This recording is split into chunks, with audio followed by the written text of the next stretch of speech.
Hello friends, आज के इस वीडियो में हम बात करने वाले हैं जीरोडोल एसपी टेबलेट के बारे में। जीरोडोल एसपी टेबलेट के अंदर तीन मेडिसिन होते हैं। एक एसिक्लोफेनेक 100 mg होता है, दूसरा सर्डापेप्टिजोस 15 mg होता है, तीसरा पैरासीटामोल 325 mg होता है। जीरोडोल का मतलब होता है एसिक्लोफेनेक, ये जो एस लिखा है इसका मतलब होता है सर्डापेप्टिजोस, और ये जो पी लिखा है पी का मतलब होता है पैरासीटामोल। इसका नाम से जान सकते हैं ये टेबलेट किस काम आती है। ये मेडिसिन डॉक्टर सबसे ज़्यादा उन पेशेंट को प्रेस्क्राइब करती है जिनको दर्द के साथ सूजन लगी रहती है। जैसे किसी व्यक्ति को चोट लगा, उसमें दर्द हो जाता है, सूजन हो जाता है, तो उसको ठीक करने में, ये दर्द को कम करने में, सूजन को कम करने में ये टेबलेट दी जाती है।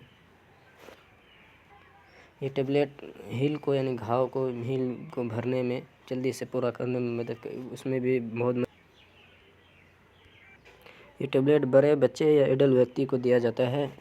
ये टेबलेट, इसकी डोज की बात करें तो ये टेबलेट दिन भर में 1 टेबलेट लेने के लिए बोलता है। अगर ज़्यादा पेशेंट को दिक्कत, ज़्यादा दर्द होता है तो 1 टेबलेट सुबह और 1 टेबलेट शाम को लेने के लिए बोलता है।